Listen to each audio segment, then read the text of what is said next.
Bueno, pues les damos la más cordial bienvenida al segundo día del foro Experiencias y Perspectivas en la Gestión, Financiamiento y Promoción en el Arte. Pues le damos las gracias a la maestra Sandra Ontiveros, quien muy entusiasta aceptó la invitación. Nos da un gusto para el CENIDIAP que la tengamos aquí con nosotros. Voy a pasar a leer su currículum. Sandra Ontiveros es consultora a nivel nacional e internacional en materia de gestión cultural, emprendimientos artísticos, culturales y sociales. Ha colaborado con diversos organismos de alto prestigio con el fin de profesionalizar las prácticas de la comunidad artística y cultural.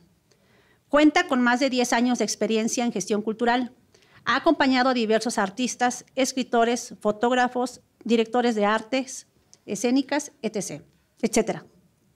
Colectivos e instituciones culturales públicas y privadas en el desarrollo y formulación de proyectos, implementación de herramientas administrativas y organizaciones, así como en las áreas de marketing cultural, relaciones públicas, procuración de fondos, empresas culturales, difusión, capacitación, organización de equipos de trabajo y cooperación internacional. Es también consultora en materia de concursos y herramientas para presentación de proyectos y obtención de financiamiento, tanto nacionales como internacionales. Asimismo, se ha desempeñado en la capacitación de funcionarios de diversas instituciones gubernamentales del campo de la cultura, tales como CONACULTA, INBA y la Secretaría de Hacienda y Crédito Público, en el área de la Dirección General de Promoción Cultural y Acervo Patrimonial, en temas como patrimonio, planeación cultural, marketing cultural, políticas culturales, entre otros. Colaboradora para la Agencia Española de Cooperación Internacional para la capacitación de funcionarios públicos, artistas, académicos, creadores, gestores y promotores de Latinoamérica, Guatemala, Nicaragua, El Salvador, Costa Rica, Colombia, Honduras, entre otros países. En la formulación de proyectos culturales a través del Programa General de Capacitación para el Desarrollo en el Sector Cultural, ACERCA. En Cartagena de Indias, Colombia, formó parte del equipo que elaboró la formulación, plan estratégico y la creación de un arrecife artificial para el Museo de Arte y Medio Ambiente MUMAR, así como colaboradora del programa Emprende Cultura de la Cámara de Comercio. Con casi 20 años de actividad docente, ha impartido múltiples y diversas asignaturas, talleres, cursos, diplomados y seminarios en diversas instituciones de prestigio educativo, tanto en México como en Latinoamérica. Dentro de las instituciones más reconocidas en las que ha colaborado en dicho ámbito se encuentran, por mencionar algunas, el Centro Nacional de las Artes, la Escuela Nacional de Artes Plásticas de la UNAM, la Academia de San Carlos de la UNAM, el Consejo Nacional para la Cultura y las Artes, Universidad del Claustro de Sor Juana, entre otros. Su colaboración en dichas instituciones ha sido muy completa, abarcando desde la impartición de enseñanza, difusión de los programas de estudio, hasta la coordinación y diseño de los mismos. Cedo la palabra a la maestra Sandra Ontiveros. Muchas gracias, Sandra.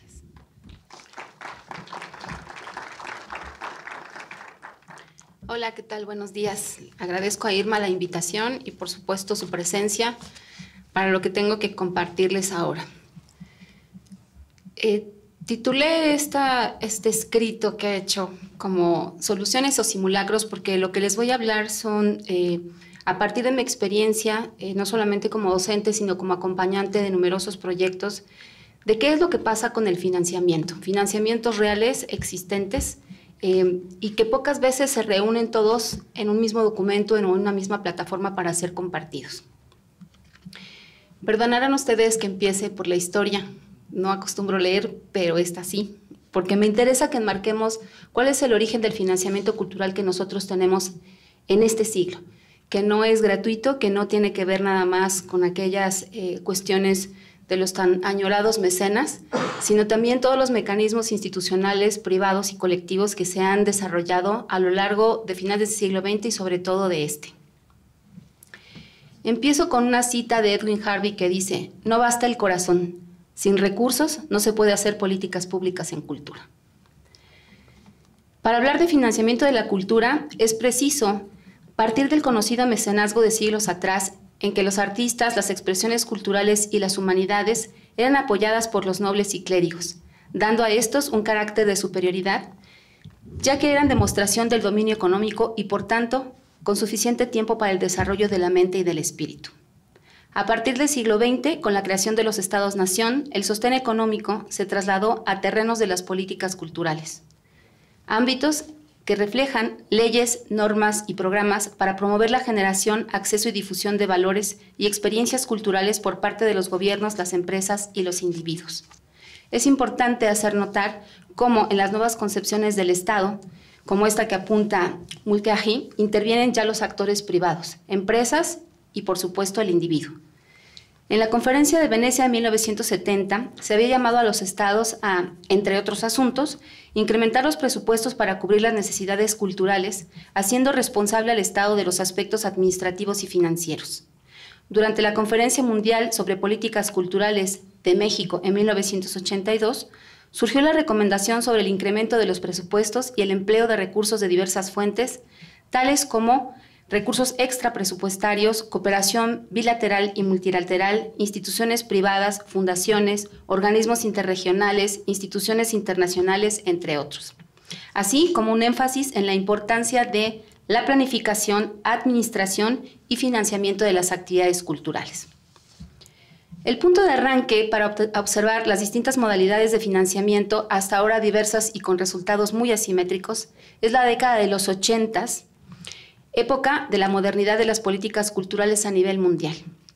En México es en el Plan Nacional de Desarrollo 1989-1994 que las políticas culturales se circunscriben a criterios de mayor racionalidad y eficiencia tanto en las estructuras administrativas como en el manejo de recursos disponibles, para aumentar aquellos que se canalizan directamente a las actividades sustantivas de mayor impacto cultural y social.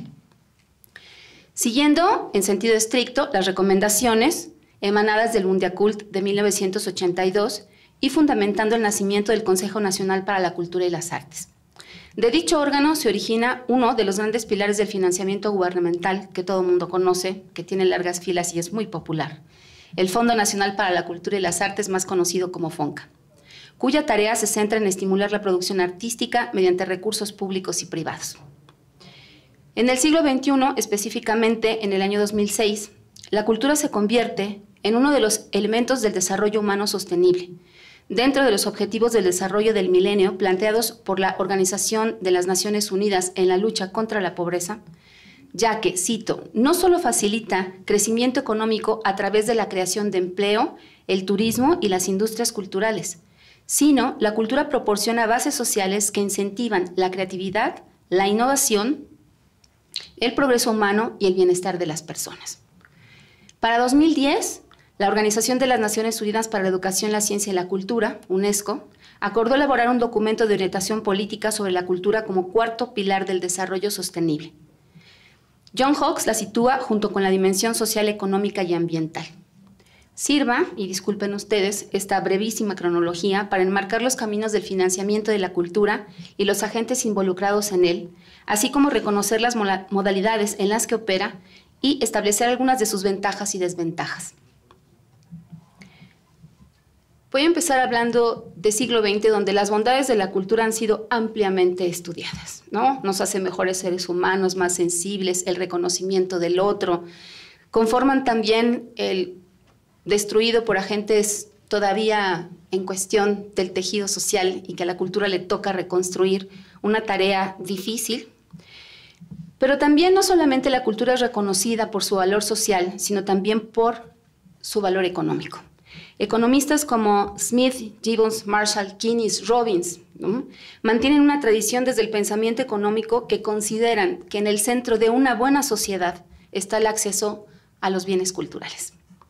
Pero para ofrecer accesos y una muestra de interés en la participación de los ciudadanos en la cultura, repito, se necesitan recursos.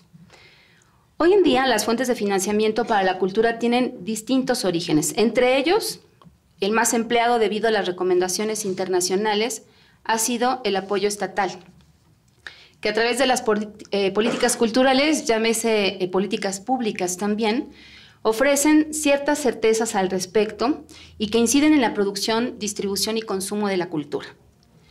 Las políticas culturales modernas buscan generar y hacer circular recursos económicos orientados sobre todo a producir y promover actividades artísticas y culturales. Distintos países han desarrollado sus propios sistemas complejos en los que se considera temas como el precio, que es uno de los temas que en cultura casi no se tocan, ¿no? ¿Cómo pongo precio a eso que estoy haciendo?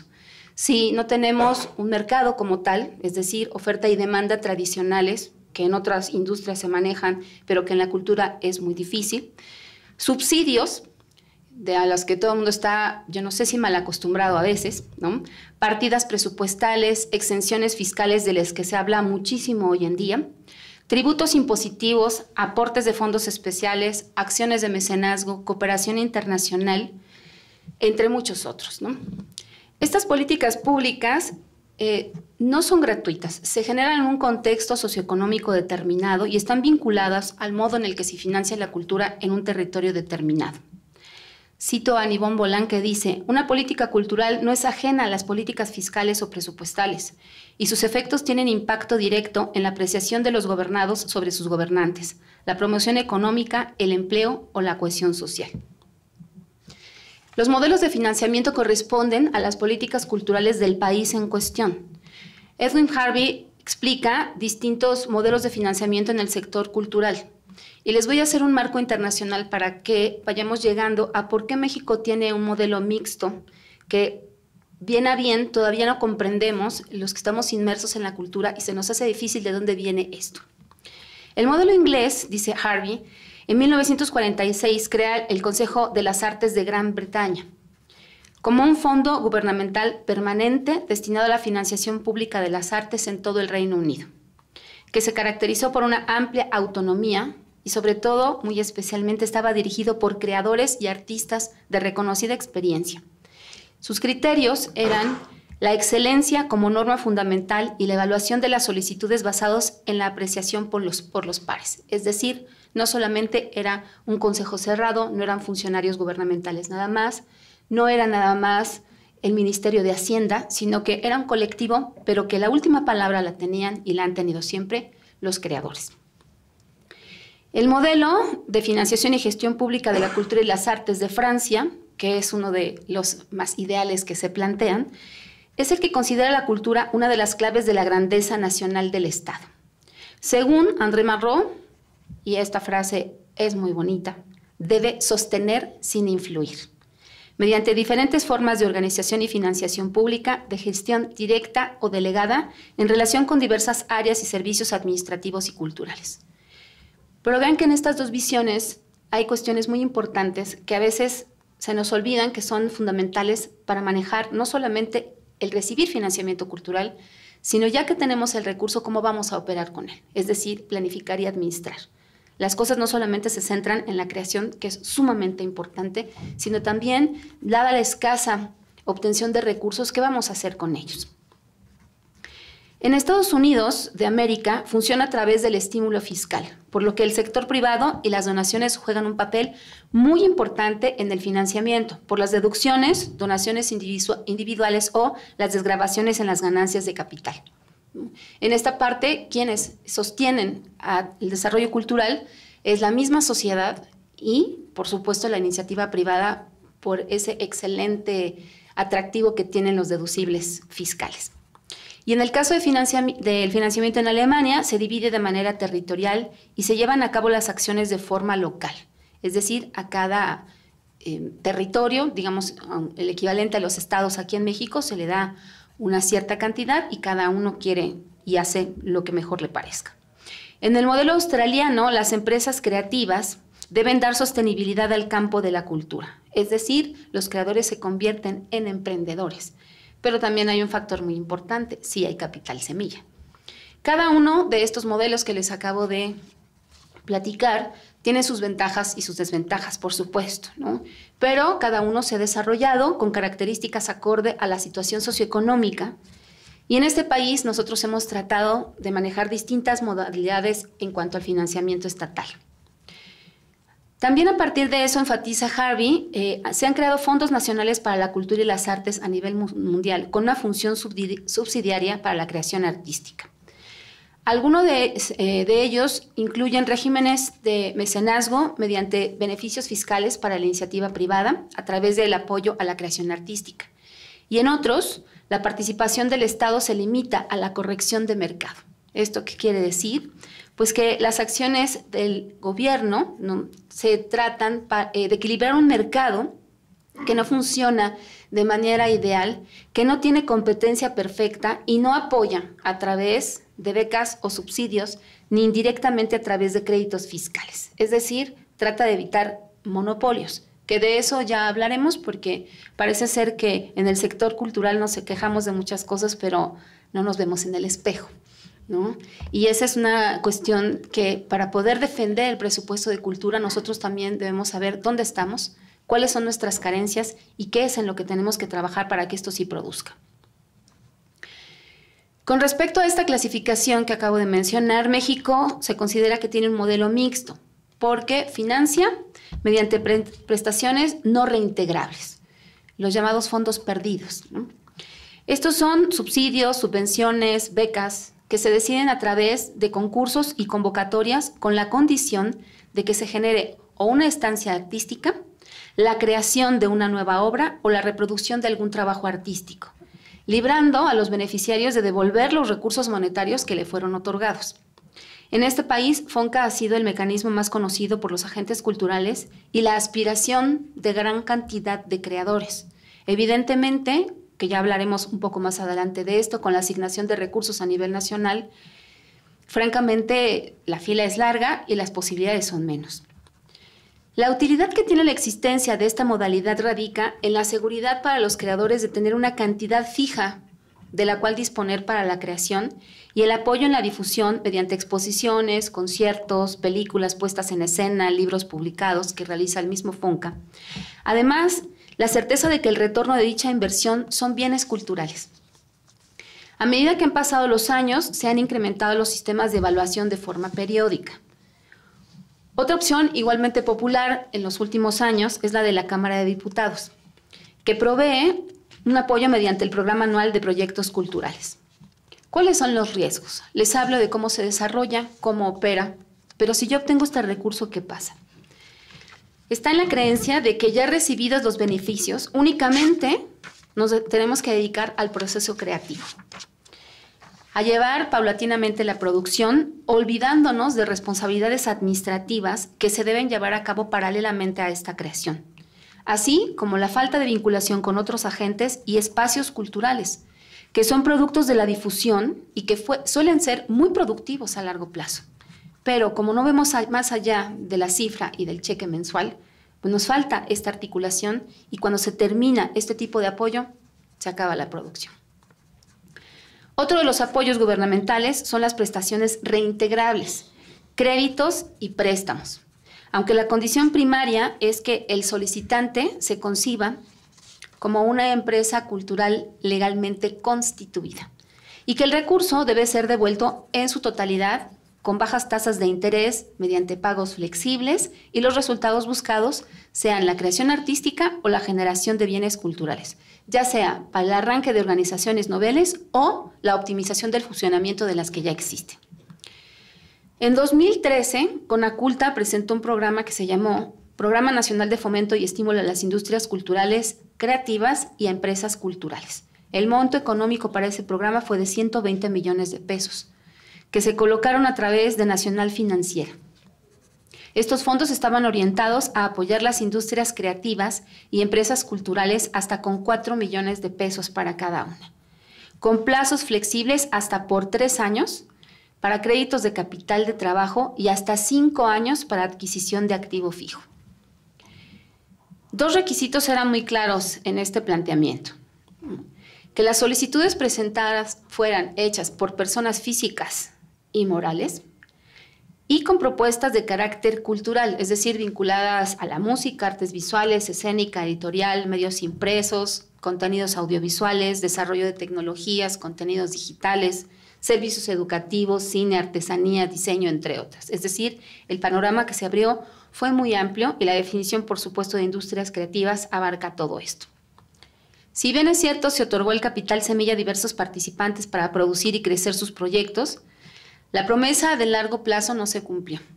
Hasta la fecha, ni Nafin, ni la propia INADEM, que es el Instituto Nacional del Emprendedor, no han dado continuidad a la propuesta y el problema es muy evidente en tanto la sostenibilidad.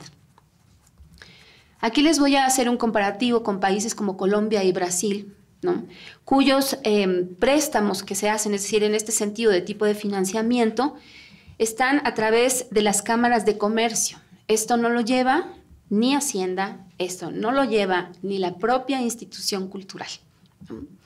Y estas cámaras de comercio están abiertas a la inversión en cultura, lo cual hace que exista un mejor equilibrio para aquellas organizaciones dedicadas a este rubro, además de que cuentan con asesoría legal y fiscal en todo momento, desde el proceso para la obtención del recurso como para el ejercicio del mismo.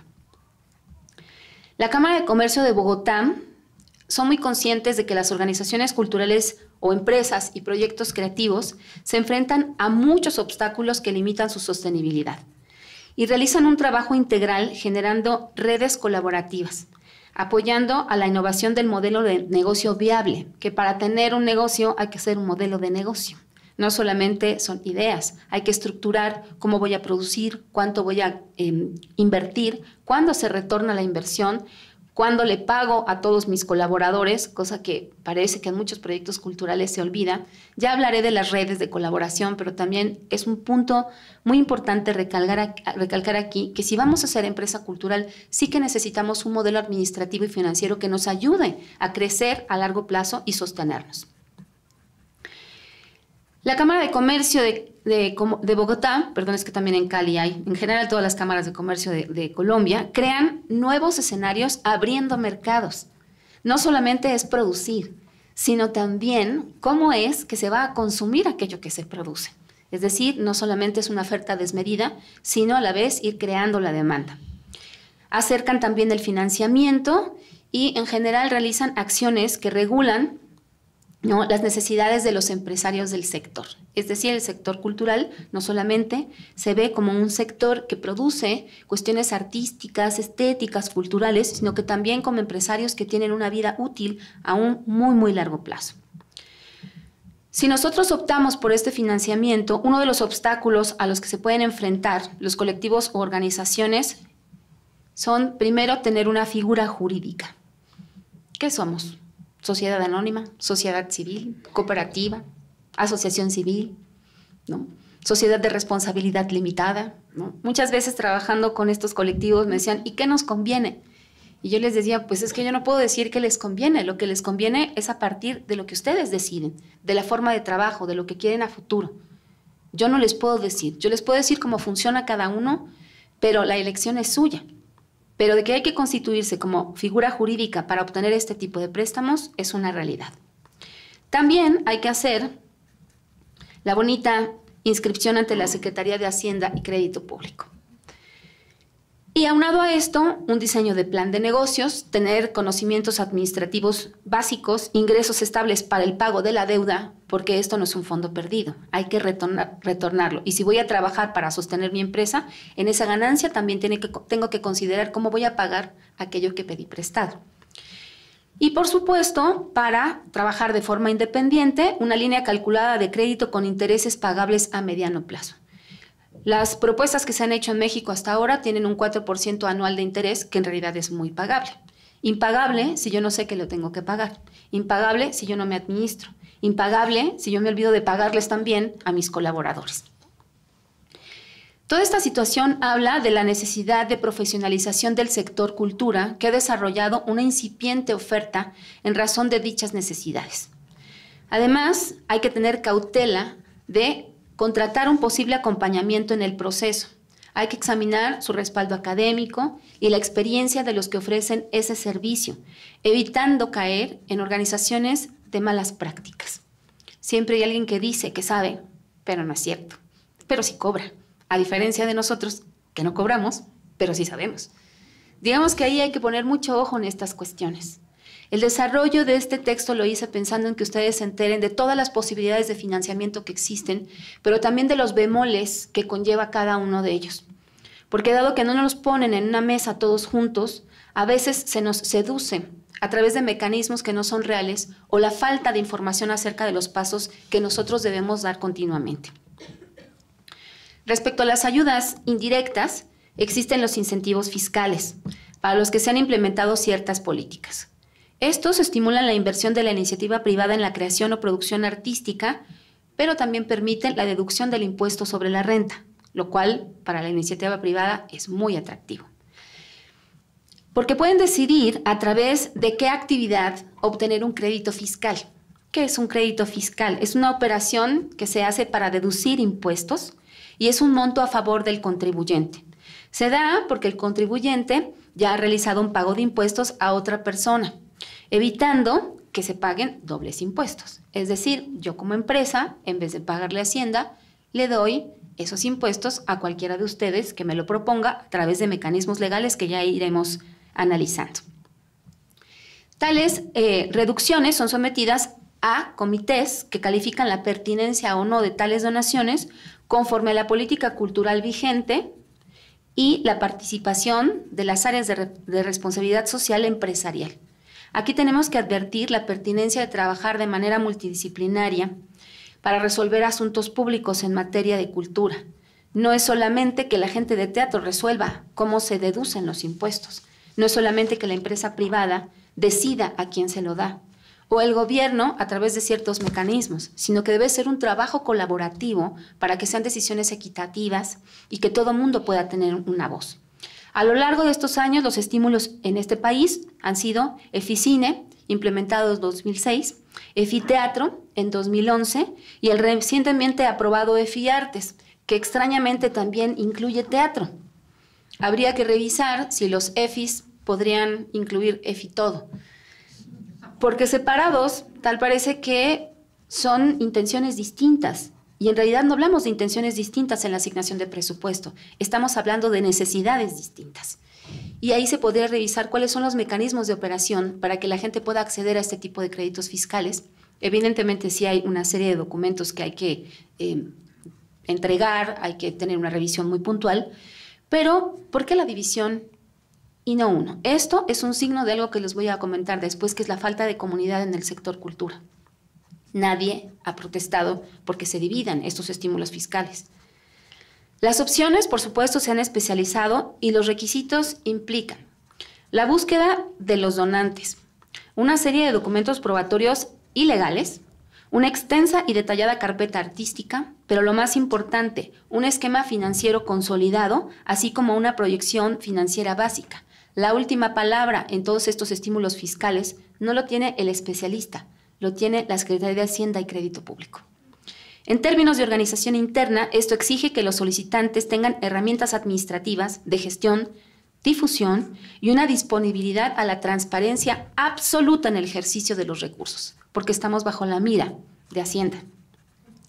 ¿Esto por qué? Por la naturaleza de estos recursos. Son impuestos trasladados, es decir, no es capital propio del sector cultura, sino que deviene de la iniciativa privada. Hemos visto hasta ahora que el ejercicio del apoyo a la cultura y las artes ha existido desde hace mucho tiempo, pero a partir de la creación de los estados-nación y del modelo de política cultural adoptado por cada país, esto se ha transformado. En el caso mexicano, gracias a su economía mixta, es posible acceder a financiamiento público y privado, tomando en cuenta, por supuesto, siempre los requisitos que nos señale cada uno de ellos. También, según los objetivos del Plan Nacional de Desarrollo de cada sexenio, el apoyo gubernamental integra la educación artística en escuelas públicas con el objetivo de generar capital para el consumo cultural. Lo que ustedes producen, alguien lo tiene que consumir, pero para que las escuelas existan, también forman parte de ese financiamiento. Ahorita les exhorto a que hagan un ejercicio mental cuando veamos las cifras de en qué esa cantidad está distribuida, porque cuando nosotros pedimos un financiamiento directo, esa cantidad se ha mermado de una manera muy grave. También se encuentran entre estos los subsidios a la demanda, es decir, la compra de obra a artistas jóvenes, funciones escénicas, El valor para justificar el legado del patrimonio cultural mediante el apoyo y mantenimiento de museos, bibliotecas, monumentos, sitios históricos, los derechos de autor. Y para cumplir dichos objetivos que están implementados en este Plan Nacional de Desarrollo, que penosamente nadie lee y que debiéramos, porque ese es el diseño estructural de cómo se va a estructurar no solamente el funcionamiento del país, sino también cómo se van a asignar los recursos durante un periodo determinado. Para cumplir estos objetivos se incluyen los gastos de mantenimiento de infraestructura, sueldos del personal administrativo, académicos e investigadores, programas establecidos, apoyos e intercambios internacionales, presencia en el extranjero y otros más que merman el presupuesto anual. Bajo este esquema es muy claro que fuera de las opciones establecidas del sistema gubernamental se pueda conseguir flujo de efectivo. Si nosotros vamos a pedir un cheque por tal cantidad, va a ser muy difícil que esto ocurra porque hay muchas cosas programadas. Se recibe entonces del gobierno apoyo en especie, específicamente con espacios. Es muy provechoso utilizar las instalaciones ya existentes, que además de prestigio, también, en las más de las veces, no digo todas, tienen condiciones decorosas para llevar a cabo distintos tipos de proyectos. Además, se puede recibir el apoyo de equipo o personal especializado que difícilmente todo esto junto alcanzan para cubrir las necesidades de los proyectos culturales, sobre todo aquellos que se quedan fuera de la contienda de esos concursos y de esas convocatorias. Dadas estas condiciones, los proyectos pueden ampararse bajo el ala estatal para lograr legitimarse, acción que implica que se abrirán otras puertas, es decir, es una garantía de lo que estamos haciendo. Si bien no nos dan dinero o un espacio, sí nos pueden dar un logo. Y ese logo parece que no vale nada, pero sí vale mucho. Ese logo implica que alguien confía en mí y eso me abrirá las puertas a conseguir patrocinios, a conseguir alianzas que vamos a analizar más adelante. A su vez, también es necesario conocer los reglamentos, ya que dependiendo de las políticas internas de las instituciones con las que vayamos a vincular el proyecto, es que podamos incluir o no a ciertos patrocinadores. Normalmente, si son instalaciones gubernamentales, no se permiten productos dañinos para la salud. Por tanto, si ustedes tienen un espacio de exhibición, un teatro, un foro, lo que ustedes necesiten, no podrán vincularse con patrocinios, ¿no? Por ejemplo, de bebidas alcohólicas, de cigarros, que además son los que más cheques y más grandes están a disposición, ¿no? Entonces, ven ahí que nosotros tenemos que hacer un análisis de con quién nos estamos vinculando para que no haya contradicciones y podamos llevar a fin nuestros proyectos. Cada acción, por supuesto, y cada decisión acerca del uso de recursos estatales tiene seguimiento para responder a los objetivos planteados de inicio en cada periodo gubernamental. En los últimos años se llamaba Programa Nacional de Cultura, en este año se llama, este sexenio se llama Programa Especial para la Cultura y las Artes. Nosotros tenemos que tomar en cuenta que idealmente estos programas se hacen a partir de diagnósticos y de necesidades sociales y de los agentes participantes, determinando también, y por primera vez en ningún sexenio había ocurrido, en este programa hay indicadores. Y les invito a que lean la última publicación que se hizo sobre los logros de 2016 en materia de cultura, que tienen cifras en las que se muestra el indicador y cuáles son los logros para ver si estamos cumpliendo o no se está cumpliendo en materia cultural. Todo este análisis sirve como punto de partida para futuras decisiones. ¿Por qué leer el Programa Especial de Arte? ¿Por qué leer el Plan Nacional de Desarrollo? ¿Por qué leer los logros y los indicadores? Porque eso nos permite tener una idea mucho más clara de qué se está haciendo con el presupuesto federal en materia de cultura. Si no leemos esto, las quejas que podamos tener o el disgusto no está fundamentado. Necesitamos, yo sé que las cifras duras siempre están sesgadas, pero son un parámetro que nos sirven para realizar un análisis y una reflexión. Si carecemos de estos datos, esto origina recortes continuos del presupuesto federal para, hasta hace poco, subsector cultura, que todavía no veo en medios que nos llamen sector cultura, que ya no los hemos ganado con el asunto de la Secretaría. Esto, por supuesto, afecta al incremento de resultados, porque anualmente este presupuesto es aprobado por la Cámara de Diputados y las cifras son cada vez más desalentadoras. Ya que si a la cultura se le ha solicitado que se dedique especialmente a los últimos años a reconstruir el tejido social, cosa nada sencilla, y que si lo hacemos será a muy largo plazo, necesitamos recursos constantes para dar seguimiento y evaluar las acciones llevadas a cabo. Presentar resultados también es evidencia del trabajo realizado para defender el presupuesto, para que ese recorte continuo que se hace sin que nadie proteste hasta que se nos dice la cantidad final, sea un proceso continuo de trabajo y de construcción no solamente del tejido social, sino de la construcción comunitaria del sector cultura. Y por supuesto, esto también nos da armas para defender el presupuesto año con año.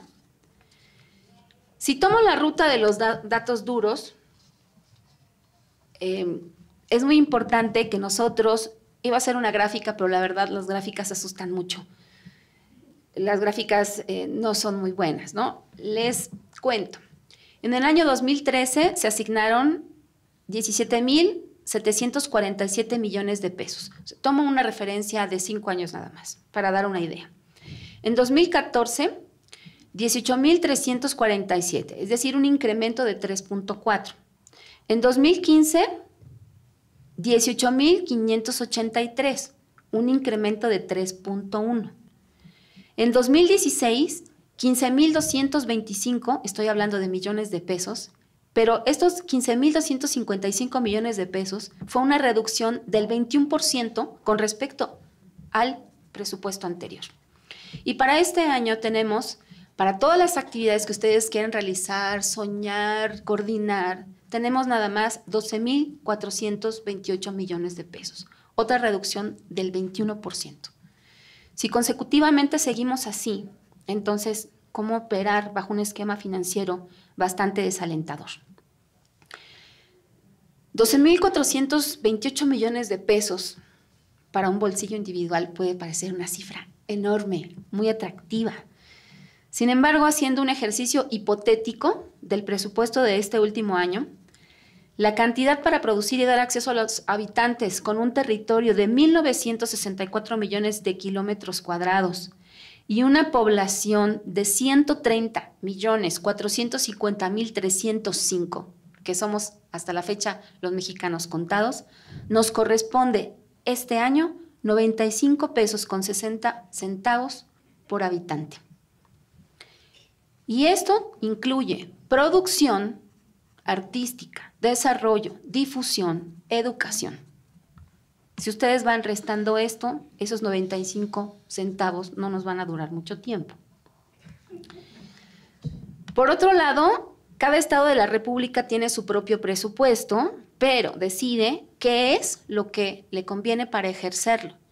Si bien es cierto, hay un programa nacional, no quiere decir que sea obligatorio, sino es orientativo para que cada región lo ejerza como mejor le convenga, le guste o le disguste. Porque hay estados que en realidad en terreno de cultura no hacen más que lo mínimo y se repite por décadas la misma historia, sin permitir que los jóvenes creadores se inserten en esta producción y provoquen el consumo cultural de sus pares.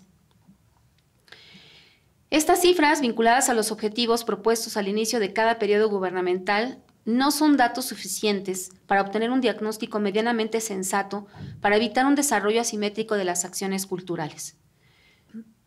En los 80 nos prometieron la descentralización, pero todavía no sé si viviré para verla, porque no la hemos encontrado. Sigue siendo ese mismo sistema centralizado para las acciones culturales. A la par también se deberían tener registros históricos sobre los resultados en contraste con indicadores desarrollados simultáneamente a los propósitos y metas iniciales que permitan un comparativo entre lo esperado y lo logrado para rectificar o conservar lo planeado. Lastimosamente, nuestras políticas culturales duran 4 años, no 6. El primer año es para construirlas, el último es para dar reportes y resultados. En otros países, las políticas culturales tienen una duración de 1 década, en la que permiten tener una visión mucho más entera y global de cómo va manejándose la situación. Es hasta ahora, 2006, que nosotros tenemos un reporte que habrá que leer muy detalladamente de lo que se dicen son los logros en materia de cultura, que en realidad no debieran ser logros, sino cumplimiento de objetivos que han sido planificados previamente. La socialización de esta información a nivel nacional y el cruce con las encuestas de consumo cultural, factor que parece que se olvidaron hace 6 años de actualizar, derivaría en propuestas innovadoras, encuestas de participación ciudadana planeadas y orientadas al ejercicio de recursos que funcionen en articulación con el ejercicio de los derechos culturales. Artículo 4 de la Constitución mexicana, por si quieren revisar, en el cual se dice que todo ciudadano mexicano tiene derecho al acceso a la cultura. Acceso, como dije en un principio, requiere de recursos. No se pongan tristes, que hay otras opciones. ¿Quieres agua? Sí, gracias. Muchas gracias.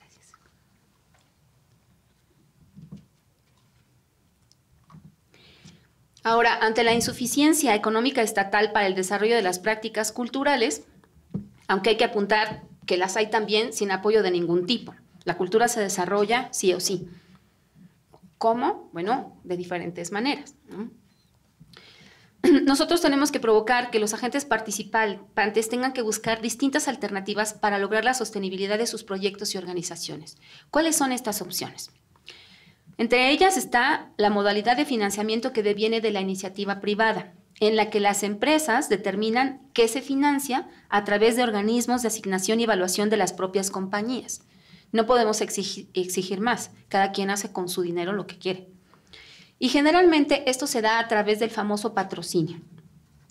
Este apoyo se considera una alianza entre organizaciones que se benefician mutuamente. La una, pues al recibir los recursos que solicita, y la otra, al presentar una imagen benefactora a ojos de sus consumidores. Por eso al patrocinio también se le llama la publicidad de terciopelo. Para solicitar patrocinios es necesario investigar primero a las empresas con las que se desea vinculación, revisar su misión, visión, valores, para que tengamos la oportunidad de ver cómo funcionan, qué intereses y valores tienen, para no caer en conflicto o contradicción con la esencia del proyecto y de sus integrantes.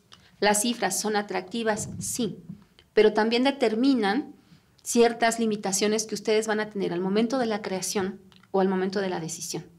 Por lo tanto, la cuestión del apoyo financiero, en dinero sobre todo, que esta es una de las cuestiones más atractivas del patrocinio, habría que analizarlo.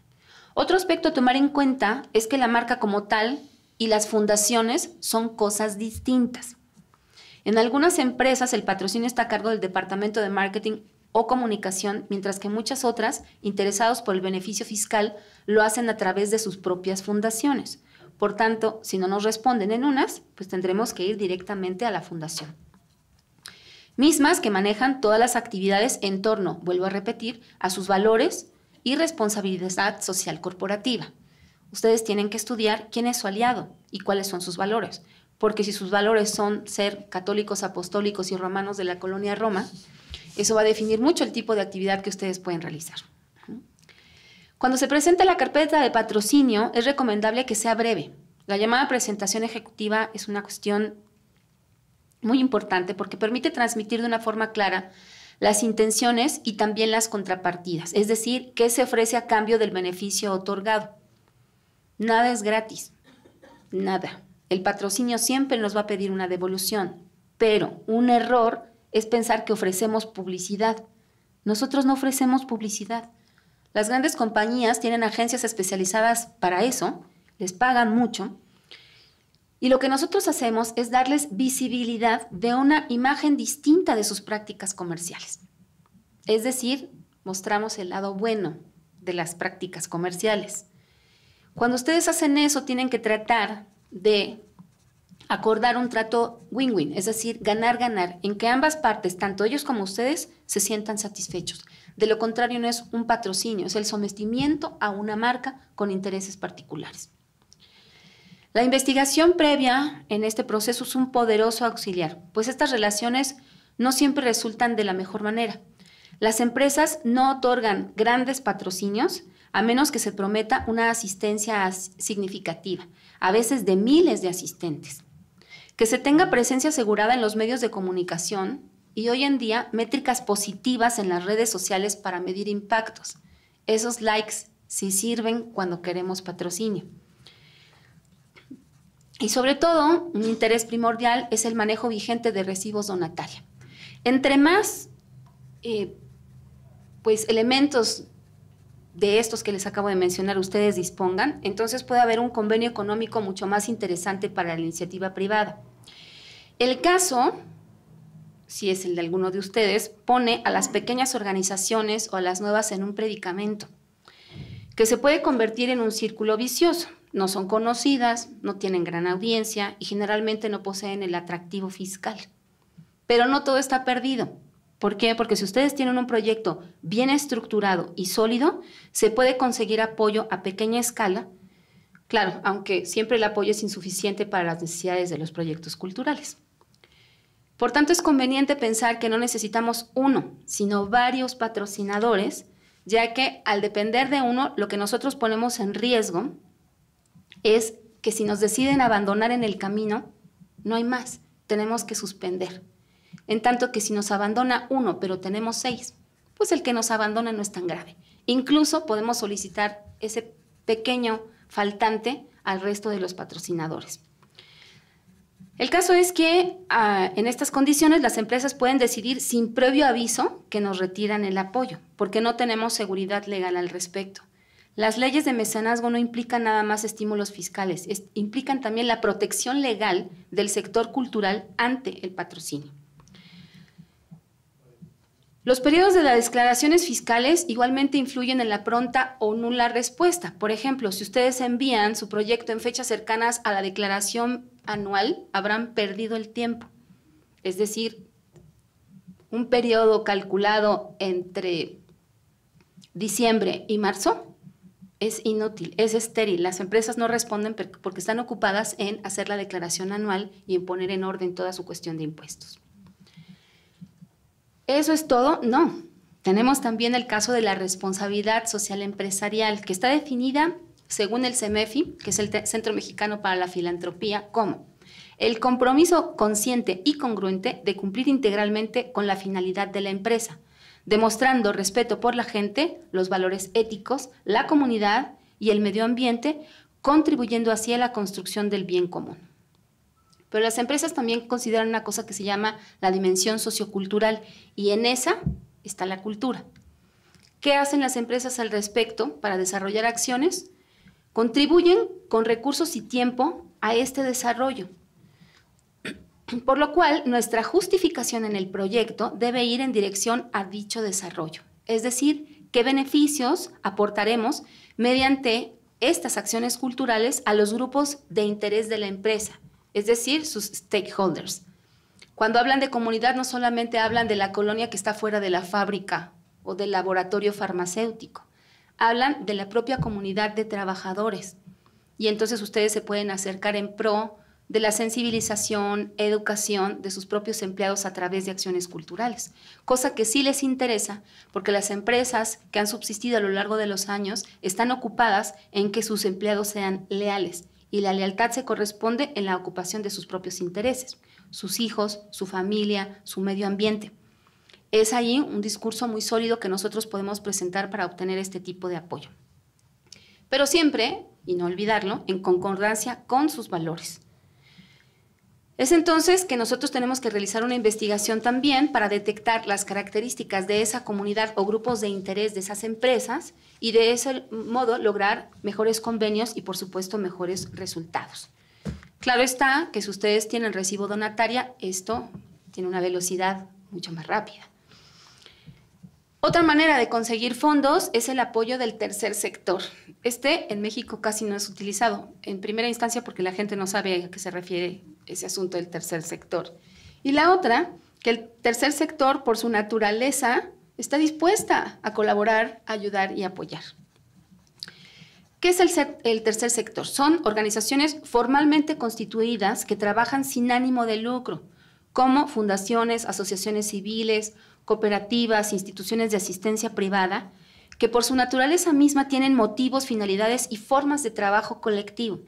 Son, por tanto, un campo muy fértil para poder desarrollar proyectos culturales. Estas organizaciones que están más enfocadas a la participación, la construcción y la reivindicación ciudadana, pueden diversificar las políticas culturales, desburocratizar la gestión de las instituciones, pero sobre todo ofrecer un enfoque de servicio y sostenibilidad. De ahí, y ya lo veremos un poco más tarde, nacen también las famosas redes culturales. ¿Cuál es el trabajo del tercer sector? Potenciar lo cultural. Y en su caso también un proceso para poder cumplir con su objeto social. Gran parte de las organizaciones no lucrativas tienen entre sus objetos sociales el trabajo cultural, salvo que ellos no pueden hacerlo todo y ustedes sí. Lo que vamos a hacer es una alianza de trabajo. ¿Para qué? Pues para bajar recursos gubernamentales de forma indirecta, para gestionar un patrocinio, para obtener recursos en especie o para obtener voluntariado, que ya lo tiene estructurada ese tipo de sector, pero una cosa muy importante, no es necesario que nosotros tengamos una figura fiscal y legal. El tercer sector ya lo tiene y lo utiliza por nosotros.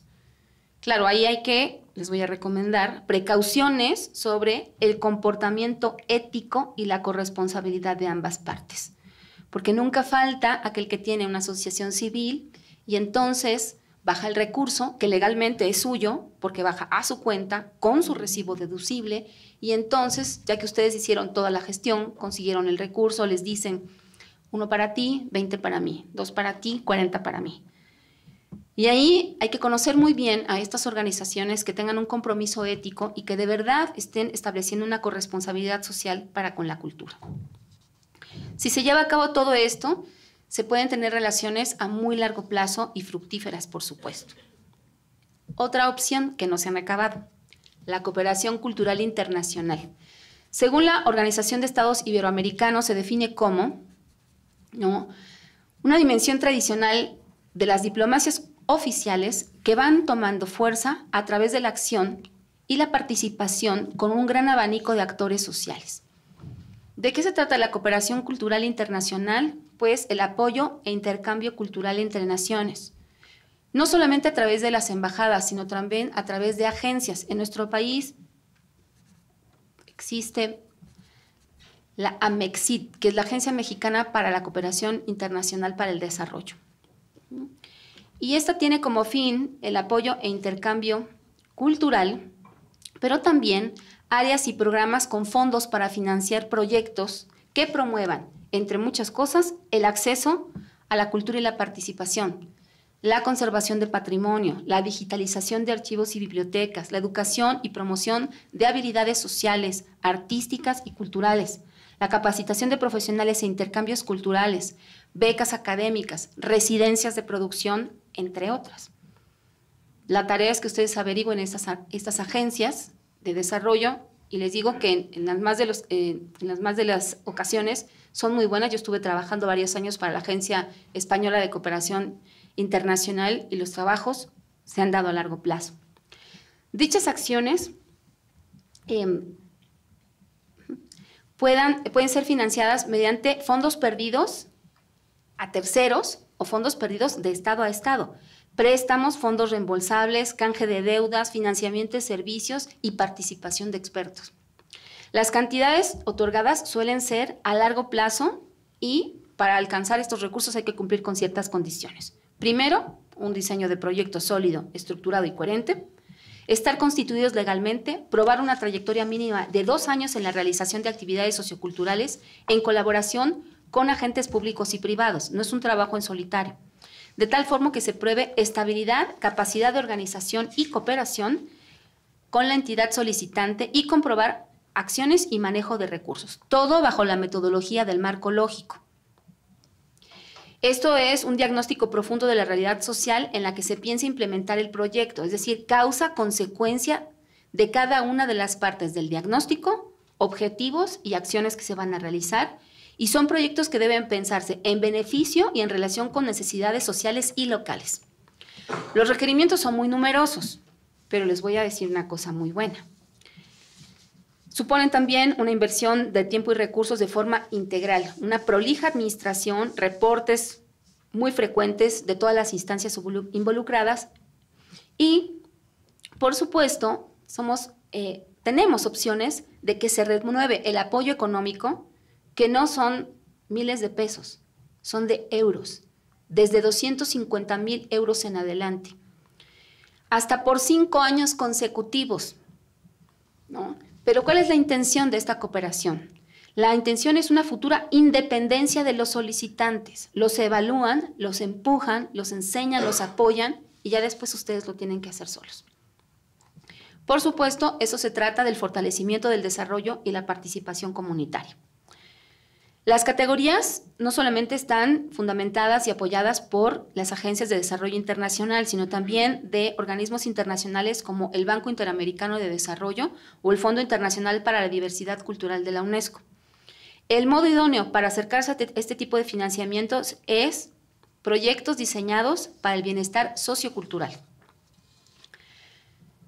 Ahora, si las organizaciones culturales no tienen un financiamiento total asegurado en las fuentes clásicas, ya sea gobierno o empresas, se puede recurrir a otro tipo complementario como alianzas, redes, autofinanciamiento y la explotación de sus propios negocios, que derivan de la actividad cultural. Las alianzas estratégicas son concebidas como relaciones entre 2 o más organizaciones que trabajan conjuntamente en función de lograr beneficios mutuos. Es indispensable que identifiquen a sus aliados. Evaluar, por supuesto, potenciales riesgos y oportunidades, porque toda alianza tiene un riesgo. Los que están casados ya me dirán. Es posible formalizar las relaciones en función de generar nuevos escenarios donde confluyan experiencias acumuladas para generar una gestión mucho más eficiente de los recursos disponibles, pero sobre todo multiplicar las acciones culturales. Las cosas podemos hacerlas en conjunto. Esta circunstancia deviene en ciertos desafíos, ¿no? Primero, la revisión de las estructuras institucionales con el objeto de encontrar espacios y lenguajes comunes. Esta es una parte en la que hay que entrenarse. Cuando nosotros hablamos un idioma y no queremos aprender otro, ¿cuándo establecemos diálogo? Tendremos que entender el lenguaje administrativo, el lenguaje institucional y el lenguaje empresarial. Y debemos rebasar así la tradicional filantropía para establecer estrategias de mayor integración, pero también la evaluación del impacto de organizaciones culturales para evaluar riesgos potenciales y oportunidades. Los miembros de las alianzas se benefician con el diálogo, con la identificación de objetivos comunes y sobre todo del intercambio de recursos tangibles e intangibles. Es decir, no hay otra forma de hacer ciertos proyectos que no sea la gestión colectiva. Por lo tanto, los beneficios son diversos, ¿no? Acceso a nuevos públicos, audiencias, captación de recursos, acercamiento al conocimiento, habilidades, experticia corporativa y sobre todo credibilidad institucional. Ya tenemos una experiencia y podemos probarla. Es recomendable para esto de antemano tener propósitos muy definidos, establecer qué tipo de relación debemos tener, pero siempre, siempre para que sea alianza debe ser a nivel de socios. No vamos a mendigar, no vamos a pedir. Quiero un socio a la par de mí. Y esta es una cuestión muy importante que el sector cultural todavía no ha comprendido. El valor de su trabajo en muchos niveles y dimensiones es importante y se tiene que hacer a largo plazo. Pero si no nos concebimos como socios de otro, sino como el que está supeditado a los caprichos, entonces no vamos a avanzar jamás.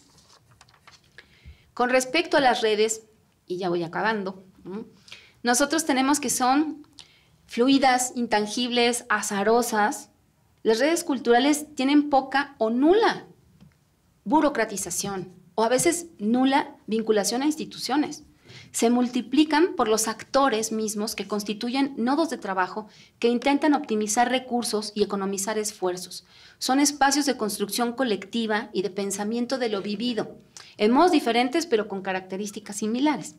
Sus orígenes ¿dónde se encuentran? En la repetida coincidencia de un grupo de personas del sector cultural con cierto parecido y en ámbitos concretos, como aquí, por ejemplo, y que toman la decisión de encontrarse de forma mucho más ordenada, no en los pasillos, sino con una agenda sostenida, sólida, y que están formadas por individuos que trabajan de manera flexible, horizontal, corresponsable, que se conciben como organismos facilitadores, con un sistema dinámico, carentes de centro, y de manera primordial es que una parte de la sociedad civil está trabajando para dar a conocer las acciones del sector cultural en el ámbito público. Han surgido numerosas redes, sobre todo a finales del siglo XX, que han realizado trabajos consistentes de cara al trabajo con y para la comunidad, primero interna y después externa, pero que han trazado las primeras líneas de una red inexistente hasta ahora en nuestro país a nivel nacional. Tener una red no solamente es comunicar información relevante, sino realizar acciones tangibles, dar respuestas comunes de defensa colectiva ante la incredulidad del valor que tienen los hacedores de la cultura, de defensa de sus derechos legales y de su posición como agentes de cambio. De esta concepción de red nace el financiamiento colectivo que ustedes conocen ahora como el crowdfunding, plataformas como Fondeadora, Ideame, ¿no? Y las personas hacen red para conseguir dinero u otros recursos. Estas nuevas formas de financiación son una clara evidencia de la crisis que vive el sector cultural, pero no solamente una crisis económica, sino una crisis de modelos que ya no funcionan.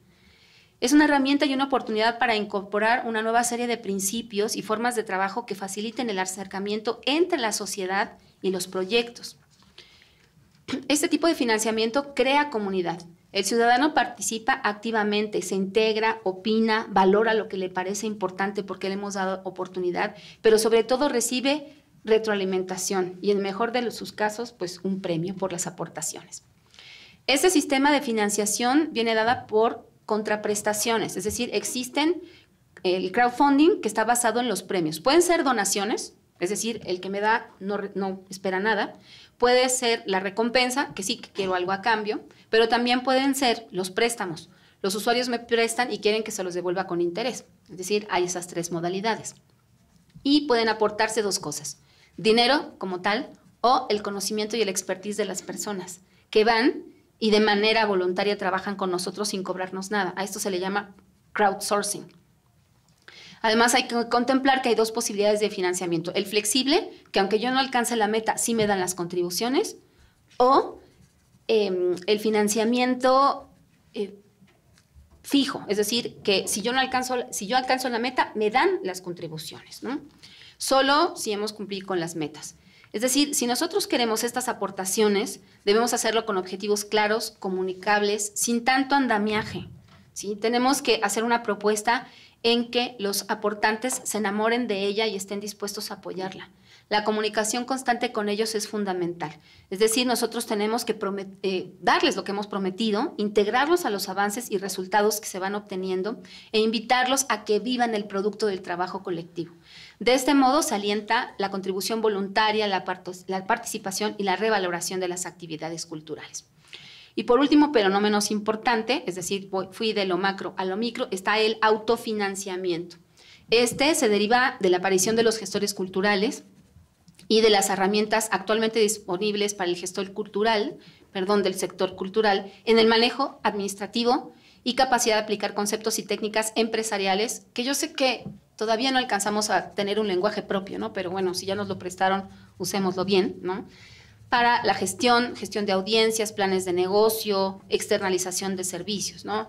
Un ejemplo del autofinanciamiento son talleres, conferencias, foros, cobrados todos, por supuesto, ¿no?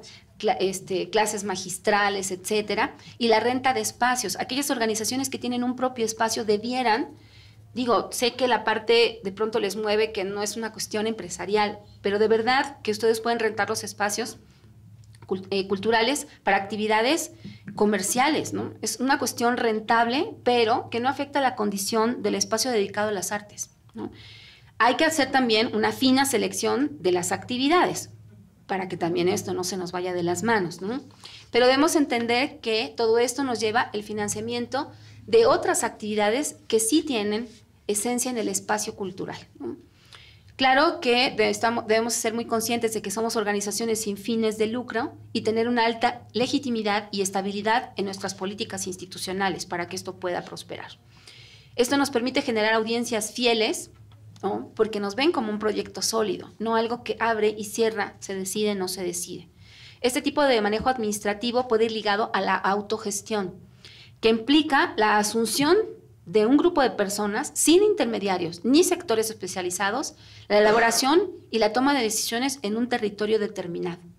pero esto va a la par de un desarrollo de compromiso con la propia organización y con la sociedad, con una horizontalidad bien entendida, en la que tomar decisiones es cumplir responsablemente y con trabajo profesional para aportar al sector cultural. Las reflexiones que se detonan a partir de este panorama se orientan en dos direcciones. Desde aquellos que otorgan el financiamiento y que deben tener cuidado en el diseño y análisis de los filtros, en los mecanismos de evaluación y la presentación de resultados que muestren los avances en pro de la inversión en el campo cultural y a partir de ello ser consistentes en la defensa del presupuesto para la cultura y la rendición de cuentas a los ciudadanos. Y por otra parte, los que reciben, en función de dejar a un lado el clientelismo y la sobreseída idea del derecho inalienable de ser beneficiados por los programas gubernamentales, encontrando huecos legales y procedimentales para el acaparamiento de las fuentes de financiamiento. Seamos honestos y seamos equitativos. Es vital entonces desarrollar una actitud crítica y ética. La corresponsabilidad no es un asunto lateral, ya que en medio de los que otorgan el financiamiento y los creadores que lo reciben, se implican diversos agentes, pero los más importantes somos los ciudadanos, el famoso tejido social, que no somos un dato duro, una cifra comparativa, sino que somos el centro de la dinámica cultural de cualquier territorio y la razón de ser de cualquier quehacer cultural. Gracias.